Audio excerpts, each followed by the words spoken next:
हर हर महादेव। देवों के देव महादेव जी के चरणों में प्रणाम करती हूँ, मेरा प्रणाम स्वीकार हो। माता गौरा पार्वती के चरण में प्रणाम करती हूँ, मेरा प्रणाम स्वीकार हो। गणपति ललनमा के चरण में प्रणाम करती हूँ, मेरा प्रणाम स्वीकार हो। सब गुरु भाई बहनों के चरण में प्रणाम करती हूँ, मेरा प्रणाम स्वीकार हो। माता और पिताजी के चरण में प्रणाम करती हूँ, मेरा प्रणाम स्वीकार हो। अपने से बड़े को चरण में प्रणाम करती हूँ, मेरा प्रणाम स्वीकार हो। गुरु भाई बहन, मैं कथा सुनाने जा रही हूँ। इस कथा को पूरा सुनिए और रहस्य जानिए, आधी नहीं। आधी सुनने में शिव गुरु का अपमान होती है, पूरा सुनने में ज्ञान। इसलिए कथा को पूरा सुनिए और रहस्य जानिए। हर हर महादेव, घर घर महादेव। गुरु भाई बहन, बहुत सारे लोग कहते हैं कि शंकर भगवान के माता पिता कौन है और शंकर भगवान आए कहां से। बहुत सारे लोग ऐसा सवाल करते हैं। तो सबसे पहले संसार में यहाँ कोई नहीं था, चारों तरफ जल ही जल था, कोई मनुष्य नहीं थे। उस समय अपने शेष नाग पे सवार होकर चलने वाले, आसन लेने वाले जो विष्णु जी थे, वही संसार में थे और ब्रह्मा जी थे, उनके सिवा और कोई नहीं था। संसार को पूरा रचयिता वही थे। चारों तरफ सिर्फ जल ही जल था और कोई मनुष्य नहीं थे। एक दिन विष्णु भगवान अपने आसन पे बैठे हुए थे और उनको मन ही मन लग रहा था कि यदि इस वक्त मेरे पास कोई बालक आ जाता तो उससे हम संसार का रचयिता कर देते, सृष्टि का निर्माण कर देते, कितना अच्छा होता।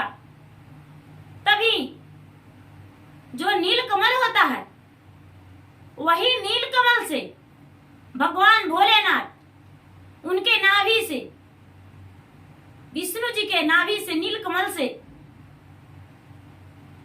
बालक के रूप ही उनका गोद में बैठ गए।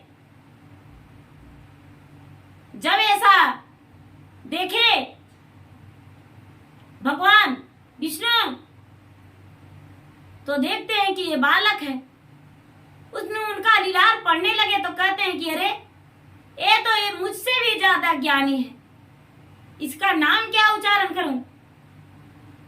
विष्णु ने उनका नाम रुद्र उच्चारण कर दिए, उनका नाम रुद्र उच्चारण कर दिए और रुद्र करके पुकारने लगे। लेकिन शंकर भगवान कोई बालक नहीं रहे, शंकर भगवान बालक नहीं रहे, शंकर भगवान बड़ा हो गए। उनका रूप जो था अलग हो गया, उनका शरीर जो था भयानक हो गया और सृष्टि को रचयिता करने वाले बन गए। नीलकमल के आसन लेकर वो विराजमान हो गए। अब ब्रह्मा जी कहने लगे, तुम्हारा पिता कौन है। विष्णु जी कहते हैं, इसका पिता हम हैं। ब्रह्मा जी कहते हैं, इसका पिता हम हैं। शंकर भगवान कहते हैं, मेरा पिता कोई नहीं है। तो गुरु भाई बहना, आखिर शंकर भगवान का पिता हुए तो कौन हुए। शंकर भगवान का कोई पिता नहीं। शंकर भगवान का असली में पिता कोई नहीं है। ना तो विष्णु जी का कोई पिता है और न ही तो ब्रह्मा जी का कोई पिता है और न ही तो शंकर भगवान का पिता है। लेकिन आपस में तीनों में वत्रस होता है कि उसका हम तुम्हारा पिता है, वो कहते हैं हम तुम्हारे पिता हैं। जब बड़े हो गए तो शंकर भगवान के जो नंदी है वो सारा दिन अपने शक्ति से नंदी को तैयार किए हैं। भोलेनाथ अपना शक्ति से तैयार किए हैं और तैयार करके अपना उसे साथ रखते थे नंदी को। और जब वो शंकर भगवान शादी के अयोग हो गए तो नंदी से कहने लगे, हे नंदी, हम विवाह करने को लिए किसे ढूंढे? नंदी कहते हैं महाराज ये आपका योग कन्या तो जरूरी होगी। भोलेनाथ अपने सृष्टि से देखने लगे। जब देखने लगे तो उनका नजर में पार्वती आ गई। ऐसा शास्त्रों में लिखा है, शिव पुराण में लिखा है। जब पार्वती आ गई तो शंकर भगवान ने अविवाहित पार्वती को अपने साथ ले आए। अपने साथ ले आए जिस समय तारकासुर राक्षस पूरा अपना तांडव करता था, संसार में राज करता था।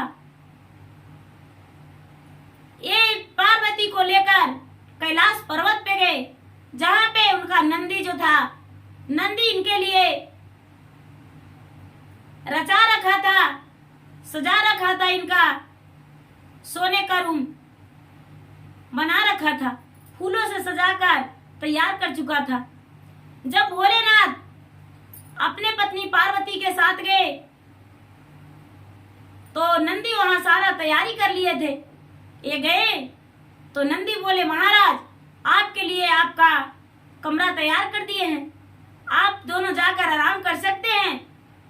भोलेनाथ और पार्वती दोनों जब अंदर कमरा में गए हैं, फूलों का सजाया हुआ कमरा में, तो देवतान पूरा ब्रह्मांड में तहलका मचाने लगे।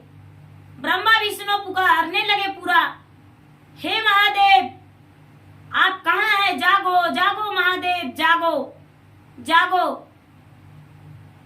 जब ऐसा बात महादेव का कानों में आया तो सोचने लगे अरे मुझे कौन पुकार रहा है। पार्वती को कहने लगे हे पार्वती इस क्षण आप यहाँ पे थोड़ी सी मेरा इंतजार कीजिए, मुझे बाहर में कोई पुकार रहा है, आते हैं। जब बाहर आ गए तो विष्णु ब्रह्मा देखकर बड़े खुश हो गए और कहने लगे हे महाराज आप तो सृष्टि का रचयिता करने वाले हैं, तो भला आप ये सब रचना कैसे रच रहे हैं? पार्वती के साथ अपना समय कैसे दे सकते हैं? कहने लगे नहीं, हमने पार्वती को लाए हैं तो अपना वक्त उसे देंगे। कहने लगे महाराज तारकासुर जो राक्षस है वो तो प्रलय कर देगा पूरे संसार को, आप पहले उससे युद्ध कीजिए। कहने लगे नहीं हम उससे युद्ध नहीं करेंगे। भगवान भोलेनाथ अपने शक्ति से अग्नि पर ज्वलित था, अग्नि में से कार्तिक का सृष्टि निर्माण किए और कार्तिक का उत्पन्न किए, जो कि कार्तिक महाराज तारकासुर को वध किए, तारका को वध किए, तारकासुर का वध किए जो राक्षस था भयानक, उसे वध करके और अपना माता के नाम ले लिए कि मेरी माता पार्वती है और मेरे पिता महादेव हैं। और महादेव पार्वती के पास आ गए। ऐसा जब जाने कि कोई कारण वैसा विशेष नहीं था तो पार्वती ने सारे लोग को श्राप दे दिए, सब देवता को श्राप दे दिए।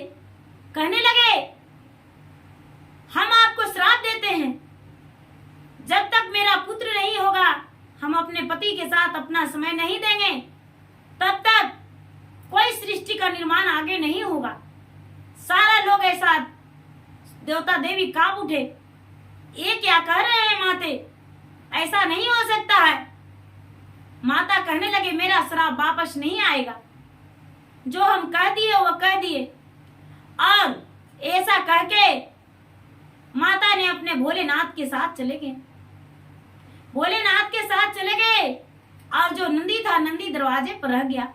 नंदी को बोल दिए कि कोई आएगा तो उसे लौटा देना।